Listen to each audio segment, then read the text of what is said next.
Electricast. Growing up in the church, I always heard thoughts put over the people that were sitting in the audience, that sex was for procreation and that sex was for pleasure of a man, and that, men are the ones that are supposed to initiate and everything. I mean, down to the date. You don't even ask the guy on a date, like you have to wait. So you're always waiting, for the guy to make the move in all areas, money, health, everything. And so I actually thought for a long time that pleasure was not for women.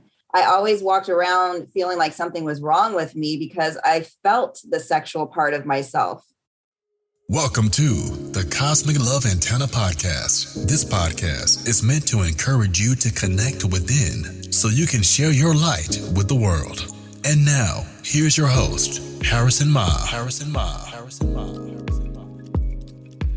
Welcome, beautiful souls, to the Cosmic Love Antenna, another episode, another weekly installment of your inner connection to your outer expression. Today is an interesting episode for many reasons, which I'll get into in a second. But I guess the first don't want to call it a disclaimer, I want to put a label on this beautiful chat we're going to have today, is when people come to see me, either as a coach or maybe you've started listening to this podcast, you're wondering, okay, what the hell what's a cosmic love antenna? And we'll get into it a little bit today, but two elements that are a part of it that I think are intrinsic are a connection to a higher power and an understanding of what love truly is. And today I have on a beautiful woman, a beautiful power, a beautiful leader in her space to talk about all things sex, but not just sex in the dynamic of religion, which I think is a really interesting play that we're gonna get into in bits and pieces in this chat. But my beautiful star, my beautiful colleague and partner in this podcast today is Heather Tucker, and she is a Christian sexologist and, to be honest, just a beautiful beam of light. I have her on here today to go into these depths of sex and religion, and I'm excited. Heather, welcome to the Cosmic Love Antenna. Thank you so much for having me. I love that intro. I feel so peaceful. You're welcome. You're welcome. I have that effect, and maybe it's the accent. Maybe it's the accent. Heather, where I want to start here is maybe for people just tuning in, and maybe they're new to the idea of what a sexologist is. So I think let's start with that. Maybe you can give a definition for people listening. How do you define a sexologist? For me, I was a coach before. And so for me, I started out as a coach years and years ago. So I've been coaching women, men, couples through their sexual experiences since 2014. But then I decided I want to up, my game. And so I decided to go back to school, which I told myself I never would, but I did. And I actually became a certified sexologist. So now I have, plaques on the wall, and I actually feel inside myself a little more, not that I have a license or a doctorate, per se, but it's just taken that step to a higher level.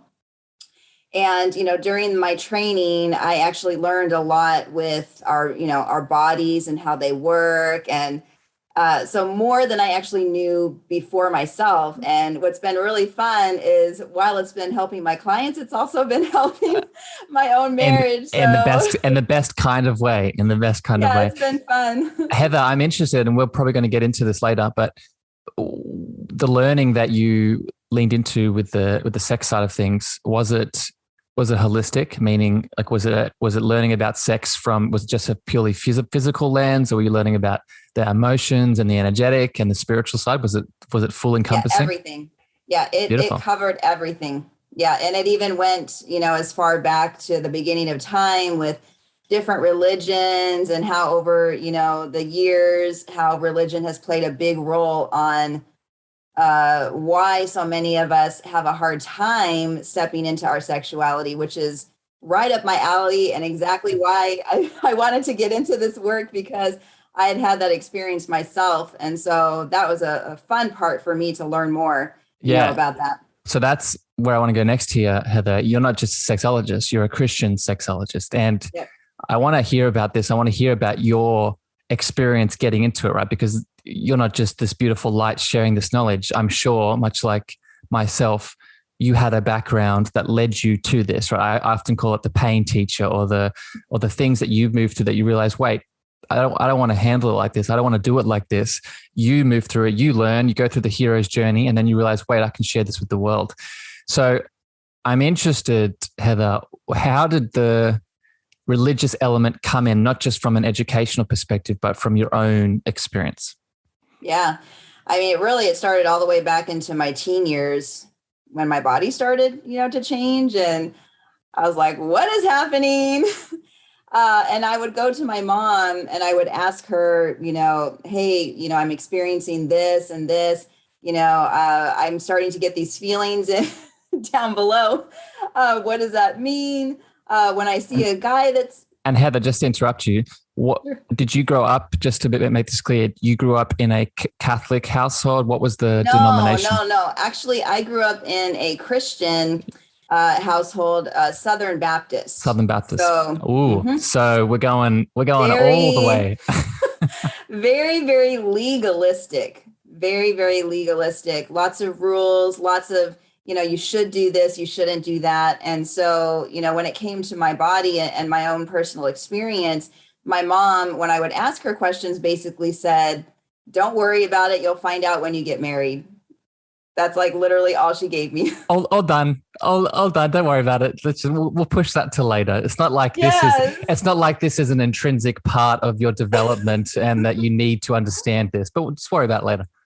Mm-hmm. Yeah. She's like, you'll basically find out when you get married. So that did not work for me and my Heather personality.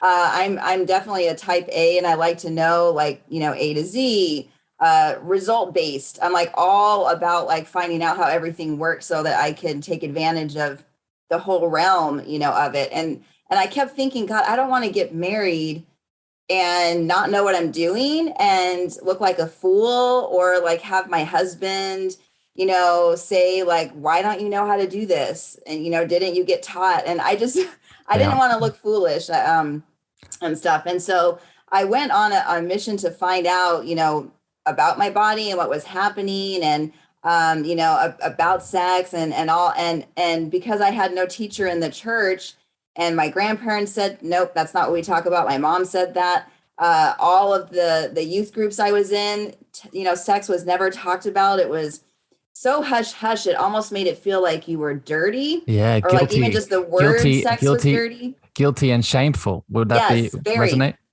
Mm-hmm. Yeah, I walked around with a lot of guilt and shame. And so porn ended up being my teacher, which, of course, the church is like, no about porn. But I'm like, I don't want to know not what to do. So that's, I got into porn a lot as a young person. So Heather, I can relate to that. I just had on, and maybe you've spent time with her on Clubhouse, Kim, the vagina coach, and I brought her on. We were talking exactly about this topic about, I can relate pornography. And I know my mom and dad listened to this. I love you very much. They did the best. They did the best that they could. Hi, Mom and Dad. They did the best they could, but there was an extent in which that was for me too. Porn was a educational piece. But I want to backstep to something that you mentioned about, an urge inside of you of wanting to know, of wanting to understand, of wanting to get a grasp. This is not just a Heather thing. This is an everyone thing. I teach a lot about, I'm going to give an example here. I teach a lot about the inner child, right? And how we can develop a relationship with that inner child. And what most people don't realize is that much like we need the opportunity to grieve and grow as a child, we also need healthy sexual expression, healthy sexual education, healthy sexual exploration. So if that is not there, not only is there not an educational piece like you're talking about, Heather, there is a piece of, and I don't want to say trauma, but there is a challenge and an obstacle already being inserted in our developmental process. Does that resonate, Heather? Yeah, I just getting a little teary-eyed. Yeah, because to me, it kind of felt like a form of abuse, even though it wasn't. but I mean, it felt, like that. And I always walked around feeling like something was wrong with me because I felt the sexual part of myself. Yeah. And so I did walk around with a lot of guilt and shame, even into my marriage, which I know we'll get into. But I mean, I still, even though now it was, acceptable by God, Yeah. I still had that guilt and shame. It was very, very hard for me for years to let go, of that. And this, Heather, is why I wanted to do this episode. I wanted just to be totally transparent with you. That guilt and shame, that trauma around specifically certain types of religious ideologies and the sexual element. And I want to be very clear here, and maybe you have felt this with the work that you now do, is there are many, many beautiful elements of all religions. There are very deep and powerful, loving, mystical foundations of all of them. But unfortunately, somewhere along the line, man got involved in these beautiful mystical elements and sort of course corrected in certain ways. And I've noticed, and it sounds like you've experienced it too, Heather, that some of those course corrections have now impacted individuals like yourself from that traumatic, sometimes guilt and shameful way. Does that resonate? Yeah. And like even growing up in the church, I always heard thoughts put over the people that were sitting in the audience, that sex was for procreation and that sex was for pleasure of a man, and that, men are the ones that are supposed to initiate and everything. I mean, down to the date, you don't even ask the guy on a date, like you have to wait. So you're always waiting, for the guy to make the move in all areas, money, health, everything. And so I actually thought for a long time that pleasure was not for women. I thought that I just had to lay down, spread my legs, make kids, not worry about an orgasm for a woman, as long as my husband got off, we'd be good. and I felt a lack for so long because I'm like, what about me? So what that ended up doing, Harrison, was I then went into a secretive place of going and masturbating by myself because I felt those sensations and I wanted to experience that, but it became uncomfortable in front of a man, somebody that I love, to express myself in that way because I thought that I was not supposed to. And so I did it hidden. And Heather, let me ask you a question about that hidden sort of masturbation. How did it feel? Was that guilt and shame still there even in that moment? Oh, of course. Yeah.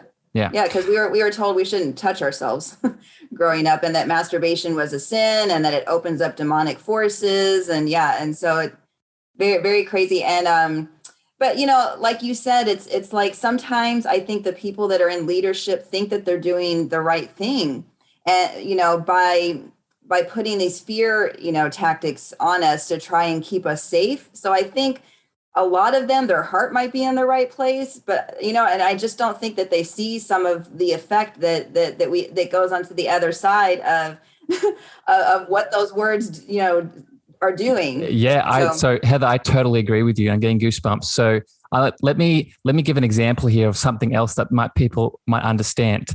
Look at the healthcare system, right? Look at the difference between the allopathic model and the holistic model, right? There are a lot of beautiful practitioners and doctors within the Western allopathic model, but the system itself, right, and I've talked about it on this podcast before, is symptom-based and not getting to the root cause, right? They're giving pharmaceuticals, they're giving quick fixes, and they're cutting and they're burning, but they're not getting to the root. The people within that system, they're not broken. They're like you're saying, they're coming from a loving place. This religious element is the same thing. There is this gigantic system, and that's a whole other conversation to maybe talk about where that system came from.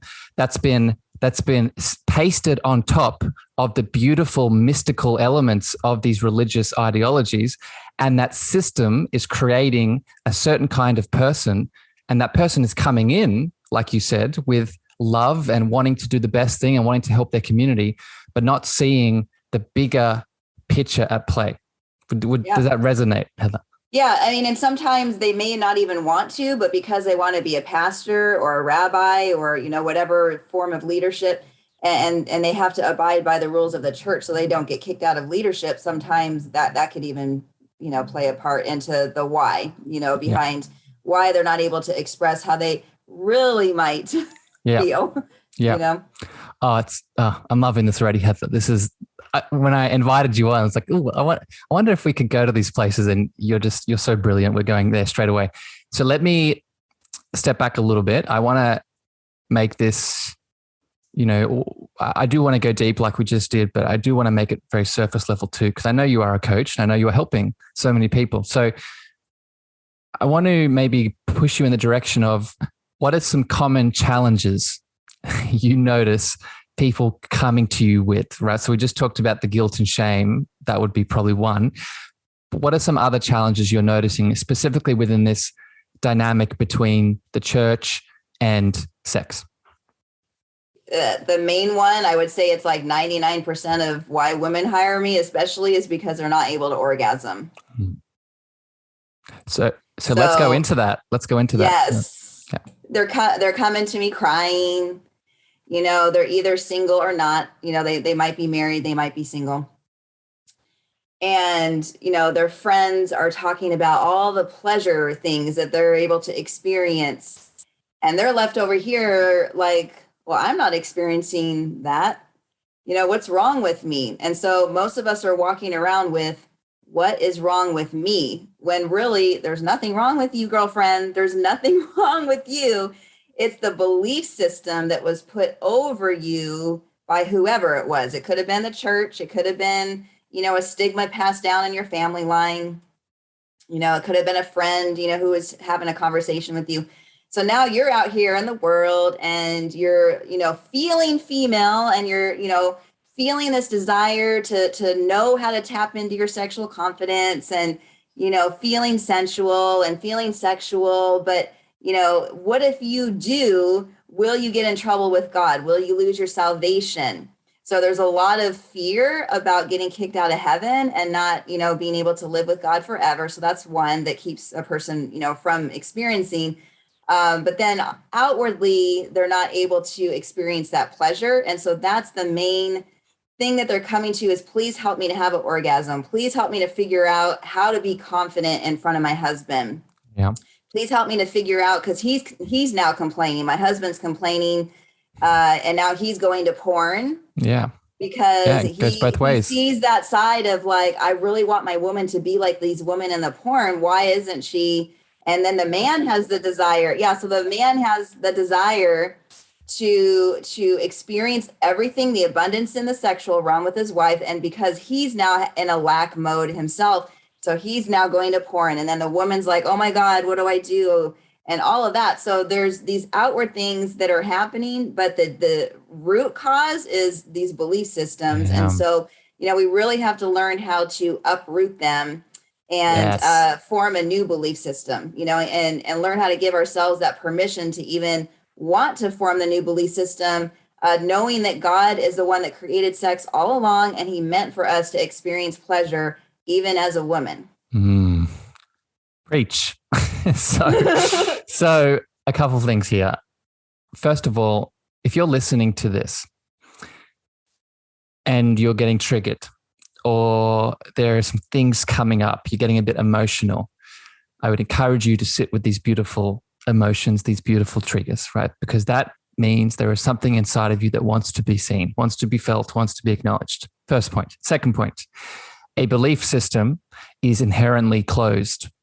So if you're coming into this, maybe with a religious background, I want you to know that the resistance you feel is normal, right? Because a belief system, no matter what it is, religious and or otherwise, is innately closed. So what you beautifully said, Heather, we need to come into all conversations, but particularly this one, with an open heart and open mind and see how it moves for us. You deserve, and we're going to be talking a lot about our belief systems here. This is what we're doing. We're having a chat, sharing our beliefs.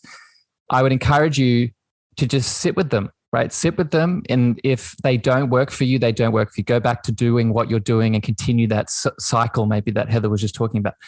But I would encourage you to test it out.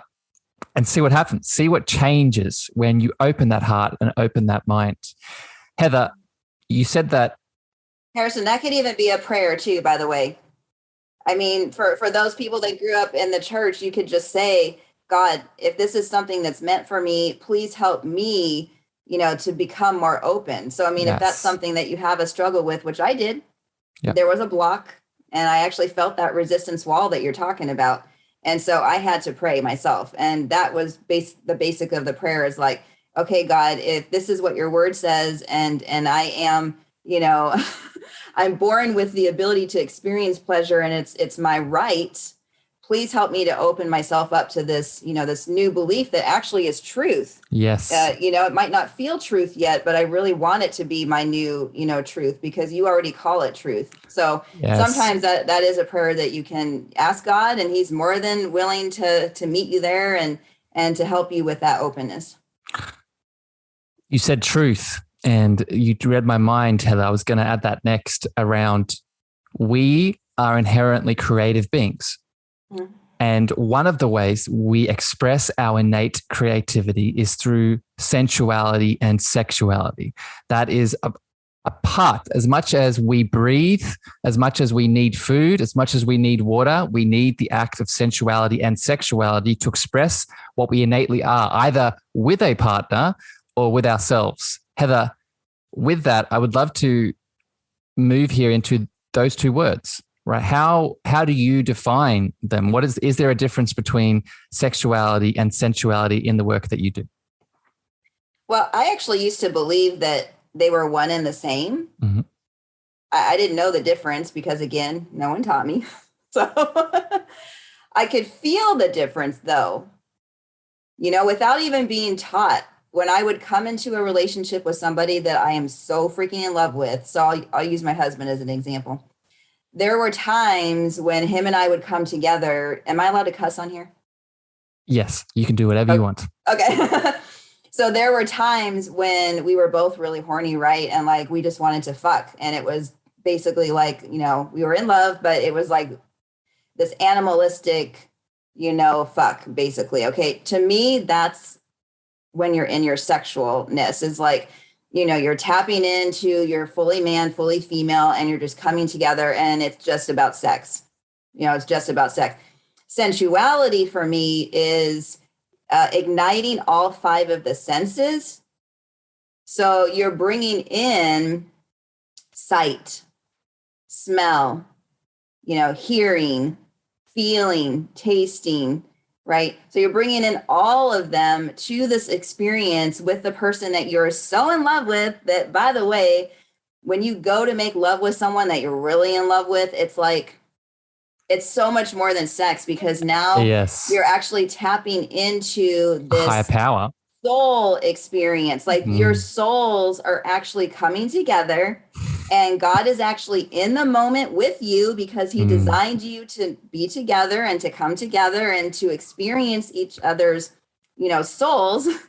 And so everything about that experience, when you're tapping into sensuality and you're tapping into the soul of the person that you're with, the experience of sex, then it goes to this like deeper, higher level, to where you're actually feeling the orgasm is like stronger, even like this, the orgasm stronger, the sensations, the goosebumps are more pronounced, on your body, and you're really present. Being sensual is really being present with your body. You're fully there. Your mind is in the moment. Your body's in the moment. Your mind's not on the dishes, while your body is having sex. Like you're fully present.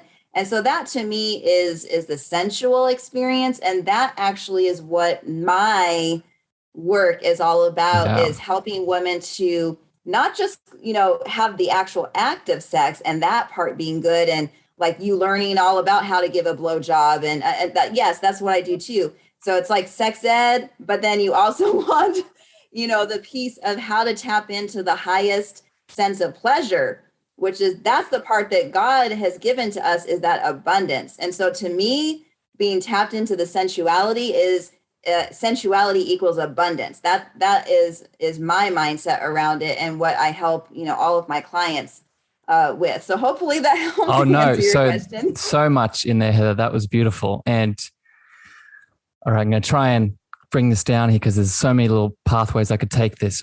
The act of what you were just explaining, of getting to that space and place within the act of love, that's what I was referring to at the start of this chat, of sexual expression, sexual connection, sexual acts being a way to connect to God. This is why it's so paradoxical within those man-made elements within the religious categories of saying, step away from sex so you can connect to God, when the actual sex itself is what brings us back to whatever that higher power is. And when I talk about the cosmic love antenna, right, I'm talking about connecting in to this space of, I equate love as God, right? Connecting into this space of love so we can connect outwards. And the act of sex is one of the ways. The way you were explaining it, Heather, as if it was a type of meditation. And I would count it as that. It's a meditation that you can do with yourself or a partner, to both go there together and experience it through the body.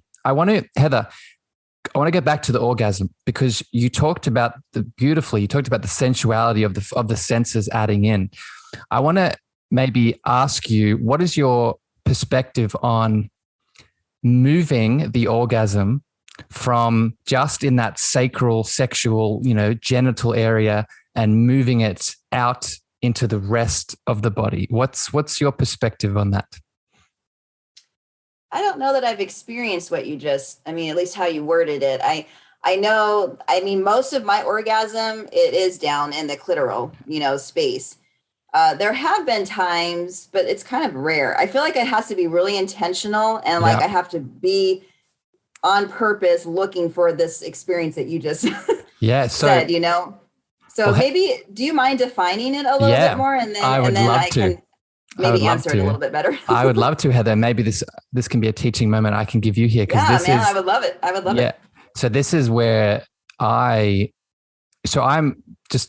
single. So I don't, and the last sexual partner I had was a while ago. So my sexual act, my intimacy is with myself. And this is something I actually practice within myself. And I take in the Taoist perspective. And the Taoist perspective is that, and this connects to the chakras and the sacral center specifically, is that, as I said, sexual energy is creation energy. So it's not just something that I can experience just in the penis or just in the vagina in that area. If I can be, like you said, very intentional and then do special practices, I can actually cultivate that energy and spread it to the rest of my body, both post orgasm or post sexual act, and also during, to create a full body orgasmic, sexual, meditative, higher power experience. And one of the ways that we can do this, Heather, and this is where it gets the practical elements, and what I practice in myself, is through breath, right? We know that the breath, when we do any kind of breath work, what does it do? It helps us express and move energy up and out. But we can combine that with the act of sexual pleasure, with the act of actual penetration, with the act of masturbation, and we can concentrate with intention with that sexual energy, with getting close to an orgasm or in the orgasm itself, and spread it with the breath through the rest of the system. Does that make sense? You're blowing my mind, because I don't think I've actually experienced that in the way that you have described it. So now I feel like I want to.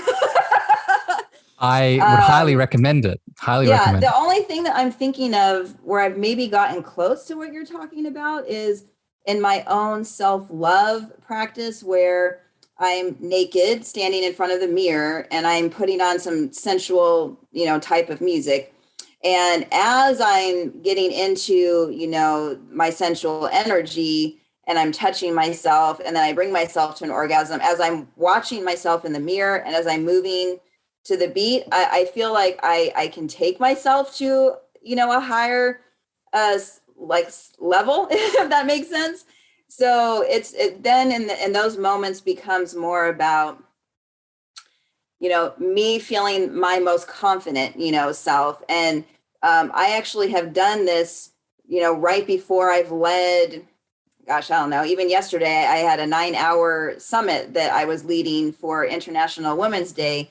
And so I brought this practice in before I actually started the whole 9-hour, clubhouse room.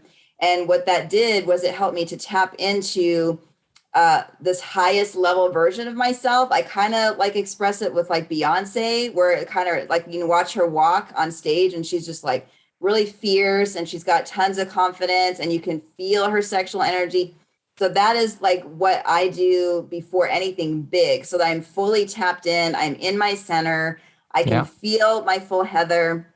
And I will do that through the whole sensual and then sexual orgasmic experience. But so I don't know if that's what you mean, because I haven't actually on purpose felt the actual orgasm from down there. And I haven't actually moved, like I haven't focused on moving it, through the body. So what you're explaining is a type of it. You're talking about, so using that sexual energy to help your creative endeavors. And that's very part of it.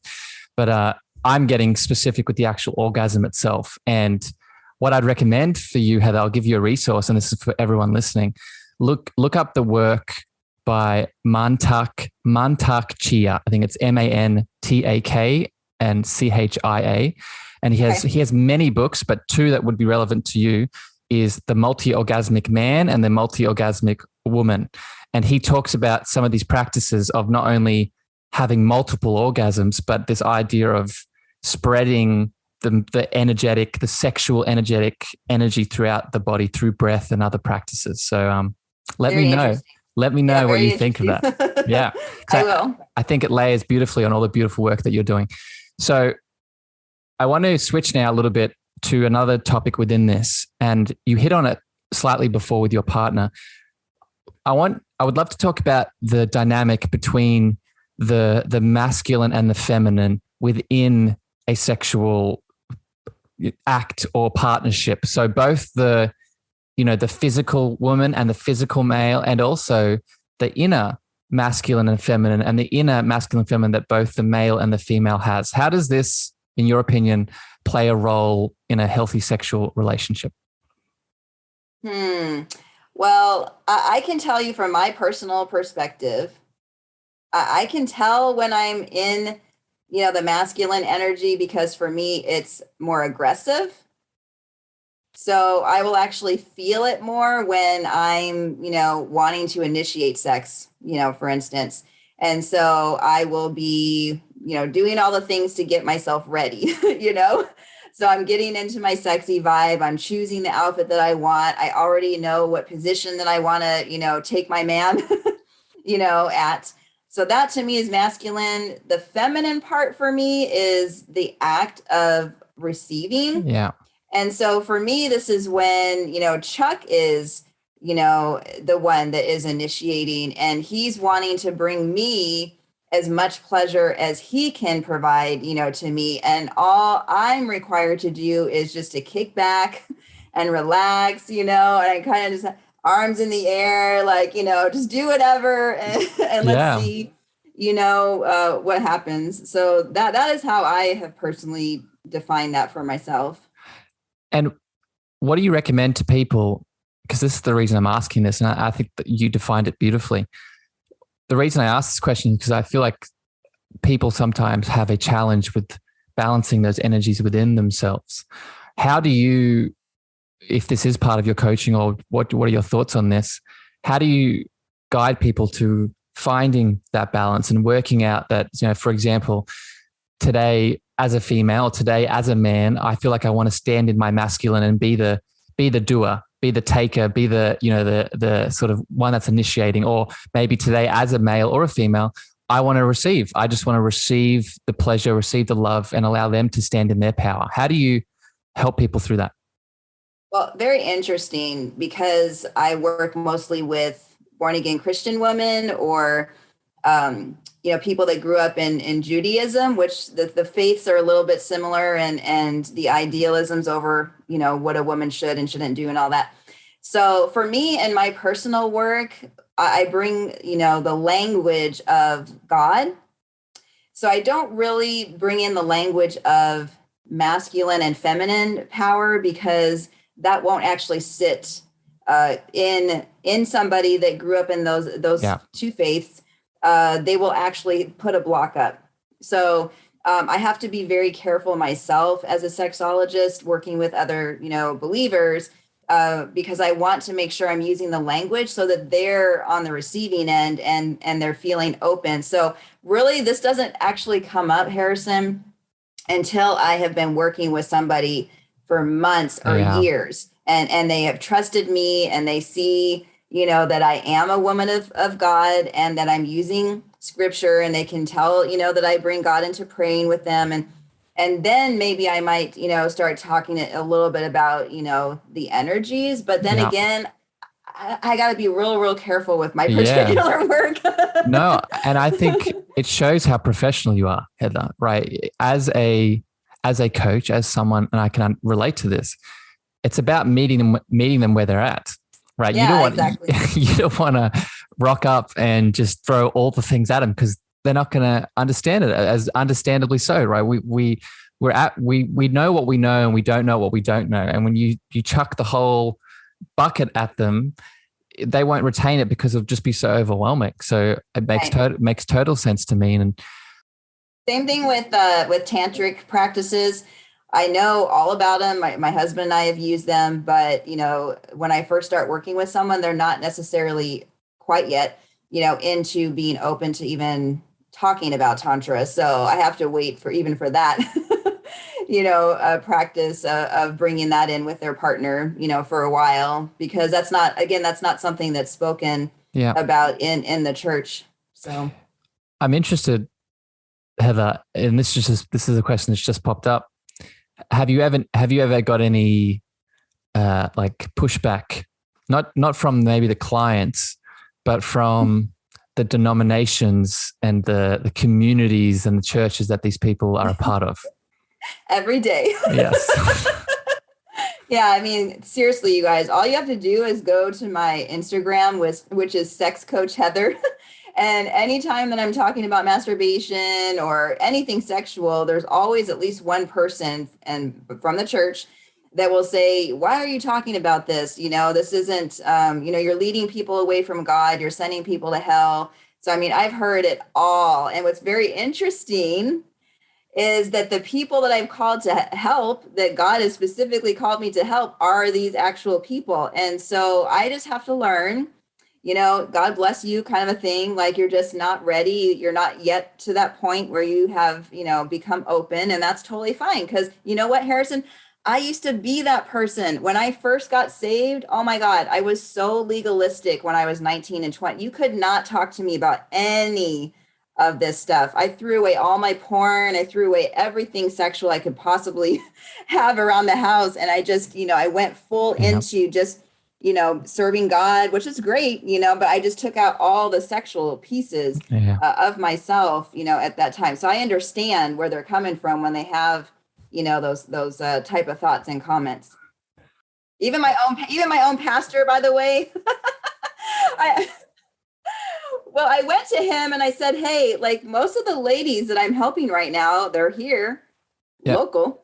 Yeah. And they know about my work, and they'll run up to me in the store and they'll pull me aside and say, can you help me? My husband, and I need help. And so, like, I'm working with a lot of people. And so I decided to go and talk to my pastor, his secretary. And I said, hey, here's what I'm doing now. I'm working with, women in the church, and I'm trying to help set them free, from thinking that they can't be, a Christian and sexual at the same time.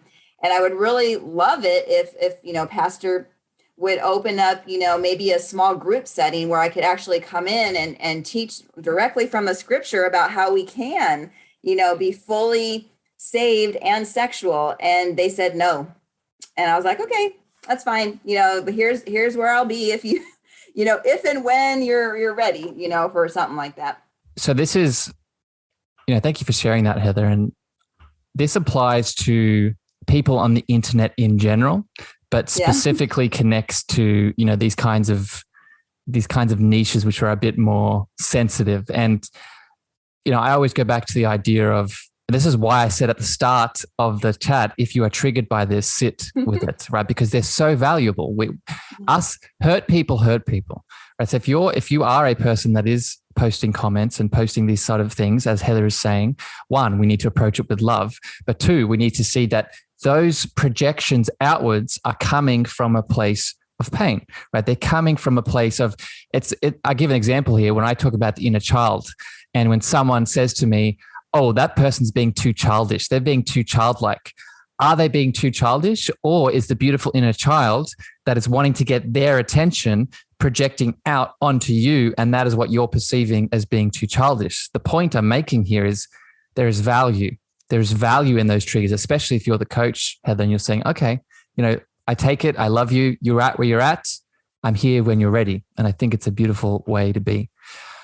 Let's shift here a little bit. And you talked before, you gave us the beautiful image of yourself standing in front of the mirror and being sensual and connecting into yourself. And this is sort of now where I want to take this conversation and express a little bit more here about how sex can be an act of self-love, how sexual intimacy, either with a partner or by yourself, is a way that we can go deeper into our feelings, our abundance of self-love. So I'm wondering if you could talk to this a bit more, Heather, and maybe share some other practices with us that can enhance this.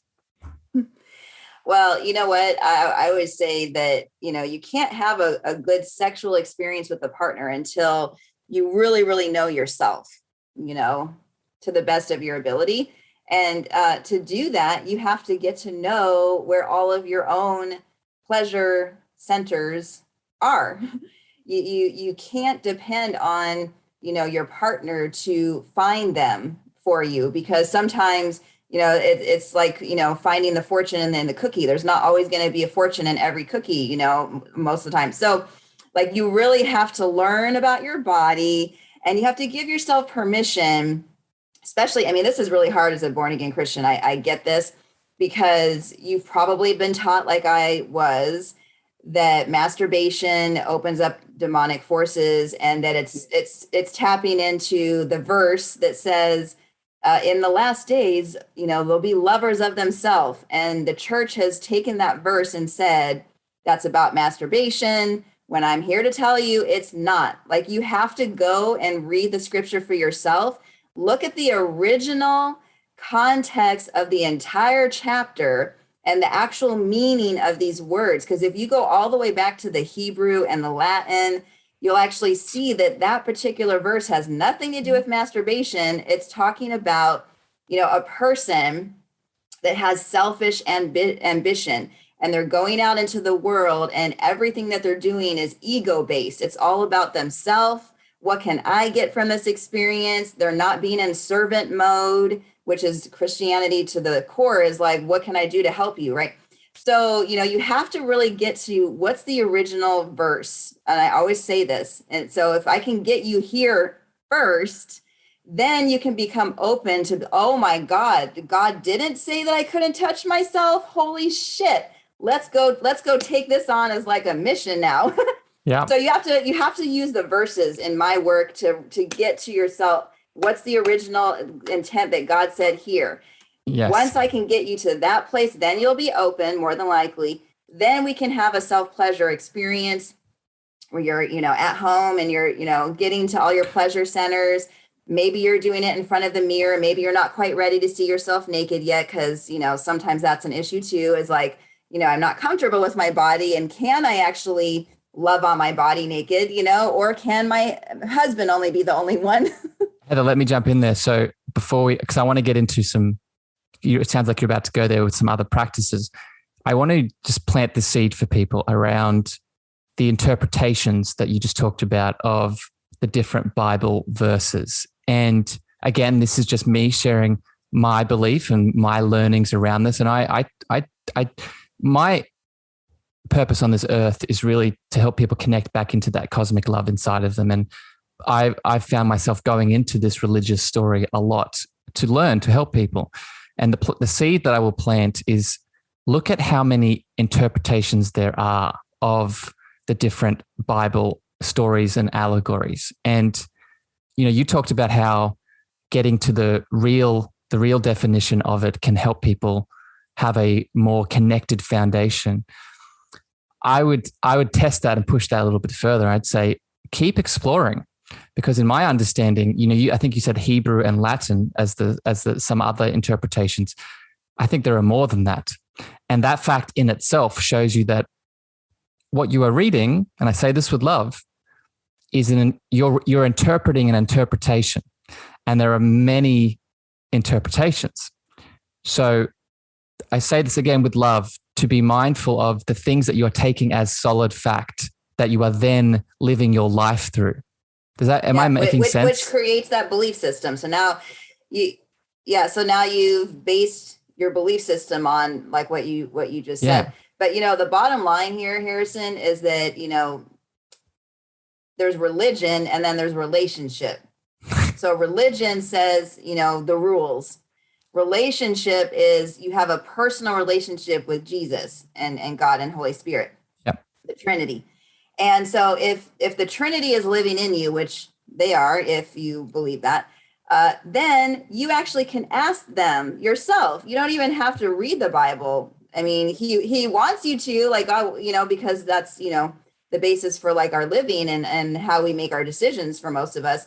But you actually have the direct line from your soul to God. So if you have any question in your mind as to whether or not this is for you, all you got to do is ask God, and he will actually share with you personally, what you need to know in the moment to make the decision for yourself. I've had to do that. Yep. Other people have had to give themselves permission to do that.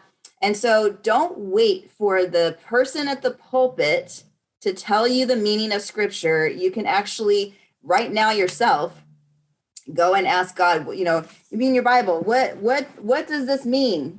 Ask God, what does this mean for me as Heather, as Harrison? What does this mean? And how am I supposed to apply this to my personal life right now? Like, what am I being called to do right now with this verse? So important. If you're listening to this episode and you take one thing away from this, it's what Heather just said. It is, and I'm trying to be careful here, Heather, but you're going straight in with all this, and I'm so happy that you're doing it. That is another, I would call it a limiting belief that I've found most people within a religious denomination that is unfortunately skewing towards more of those systems at play that we've been talking about. There is this misunderstanding that yes, God is outside of you. It is in all of the beautiful life that we see, but it is also inside of you. So that internal dialogue that you just said, that doesn't just apply to this religious context and these religious ideas. That applies to life full stop, right? What should I be eating? How should I be moving my body? How should I be sleeping at night? How should I ask the question? Because God is inside of you. Your intuition it's already telling you what to do even before you ask most of the time. But I think a lot of us aren't tapped in as fully as we can. Well, yeah. And that's a whole other conversation. Why are we not tapped in? If you're listening to this, go watch some other episodes. That is what this podcast is about. Heather, I've thoroughly enjoyed this conversation. We spent time on Clubhouse together, and that's where I got to hear your voice before and hold rooms with you. But the other day when we were in a room together, I just got this hit. I was like, hey, let's have a chat with Heather. I didn't know why really. I just thought, hey, let's have a chat. Let's go deep. And now I know why. It's right, because this is such important information, in my opinion. And the work that you're doing in the world is powerful. It's life-changing. And I'm just happy that you're the person that you are. I would love now for you to share a little bit about what you're doing, what you can offer people if someone's interested and has been sort of tuning in, really sort of energized by what you're saying. What are some of the courses or things that you're giving to the world that people can lean into? Sure. I think the best way for you guys to see what I'm up to is to go to my Instagram and then go to my link, the link tree in my bio. I have several offerings in there. There's a couple of freebies. If you're in a sexless marriage, which my husband and I lived through, which is a whole other episode we could do, you can tap into that. I actually have have a gift on there for 12 ways of how a woman can orgasm, because sometimes we just don't know. We think it's just the clit. And so you can tap into that. I also have my program that I designed about 5 years ago now called SEXify Her. And it's all about how to release yourself from all of these religious mindsets that are keeping you from your full pleasure, being able to tap into your orgasms, release yourself sexually, tapping into your full feminine energy, learning how to receive, learning how to give. I mean, there's so much in there. So you can tap into that.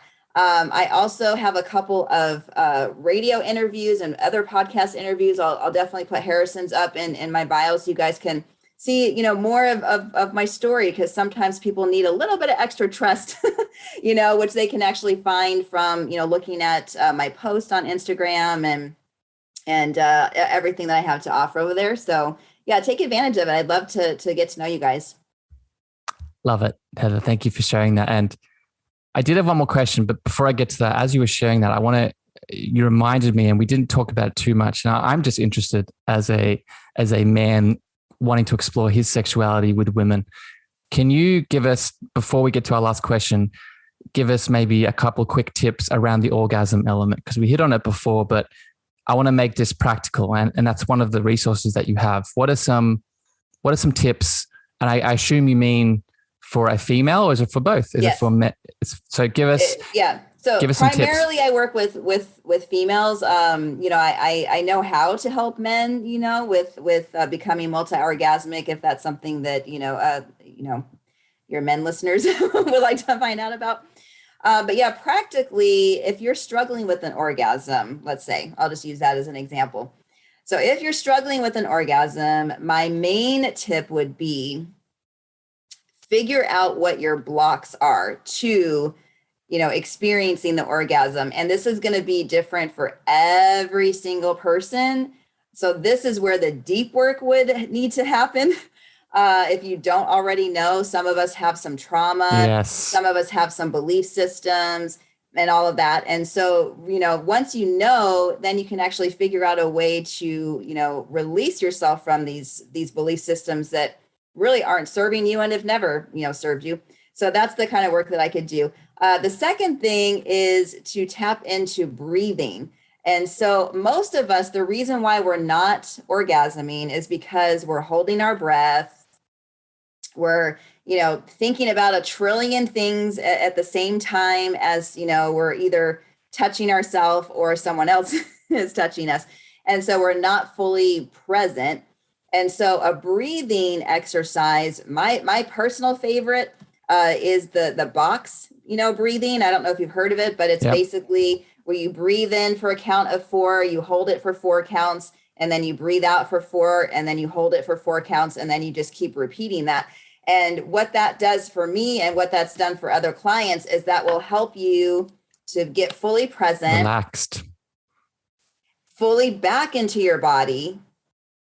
And it will definitely slow the heart rate down, because sometimes when we're holding our breath or we're feeling anxious, our heart is racing. And so, for us to relax, we have to bring the heart rate down a little bit. And that will help us to tap more into the pleasure centers, which of course will help to bring, the orgasm down. Heather, you need to look into that Mantak Chia work, right? Because you're already doing the box breathing with people. It's literally, you just paste it on top of that. You're like a little, like you're right before that that release in the rest of the body. I think it's just the knowing about it, because I didn't know about it. Yeah, so. You'd love it. It'll paste right in with what you're doing. I'm so happy you mentioned the trauma in relation to the orgasm, and that is huge. It's huge. It's gigantic. And some of the work that I do in the world, I don't work around orgasms like you, but I do work around that sacral center. And I know, like, if you've had, for example, and this is a high percentage of us, if we've had sexual abuse as a child, as a teenager, that is, in my opinion, that's step number 1. We need to move through that. We need to heal that. We need the space to integrate, to process, to let go. And that might be enough in itself for the orgasm, just because it's so, we talked about the guilt and the shame, right? a lot of that trauma cultivates that guilt and shame, and most importantly, holds it Yes. energetically in that sacral center, which is also the orgasm place, right? So it's not disconnected. Right. Heather, I love you very much, and I appreciate your Thank time you. today. I have one final question here because I want to be mindful of your energy and the parameters that we have. My final question is this: as people have heard today, a big part of my mission here within the Cosmic Love Antenna is to connect back to this higher power within us of love, so we can connect to that higher power outside of us of love. So I'm intrigued, Heather, with what is your definition of that love word? Well, for me, I love this question, by the way. Love comes very easy for me, as you can probably tell by my energy. I literally can say I love you and mean it like within a first couple of conversations. I love to love people. That's like one of the gifts that God has given to me. But it doesn't always come easy for everyone, because they've, had some pain and trauma and things and lack of trust and all of that, right? So love means so many different things to me. Love to me is an energy. Okay, so you can feel it. You can feel it inside yourself. You can feel the energy from somebody else if they're, giving that, to you. But I also see love as an action. So I don't think we're just supposed to sit back and feel it. I think, God also calls us into action with it. So, even God says, if you love me, you will do this. So I believe that if we say that we love each other, that means that we're serving you in some way too. It's not, what can you do for me, Harrison? It's what can I do for you? Like how can I, in my love for you, help you in spreading the word of this podcast or getting your name out to, you know what I mean? So it's like you're loving and you're showing it in action. So for like a husband, wife kind of thing, and we didn't get to this today, but like love language is like super huge. And so, a big part of like a marriage and what makes it work a lot easier is when you know each other's love language, and then you're putting that into action. So you're showing them through, the language that makes sense to them. I love you. And so I'm going to do the dishes for you, or I'm, going to buy you a card, like a Hallmark card, because I know those words make you feel the love. It gets you real sensitive.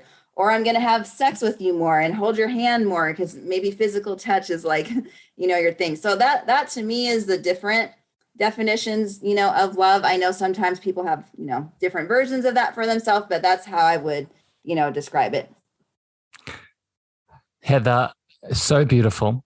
And as you were speaking, I was in my mind, I was having the challenge of when I edit these podcasts, I try and pick out little sound bites to promote it. And I was like, this is going to be so hard to pick the sound bite that's going to promote this, because you've just said, you've said so many profound things, and that was one of them. So Heather, I love you very much. And this has been such a delight. And it far exceeded my expectations of what we were going into. And I appreciate you so much. I'm already predicting, if you're open to it, I want to bring you back on and we can go into more of these elements, because we could talk about this for hours.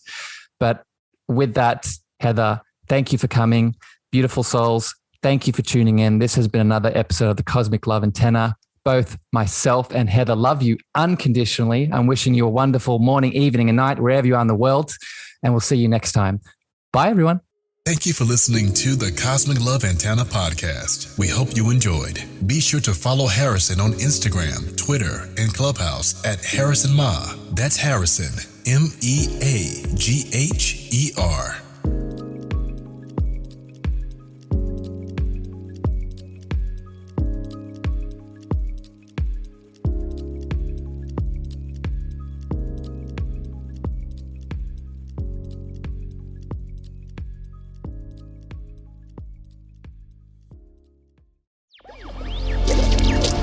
Electricast.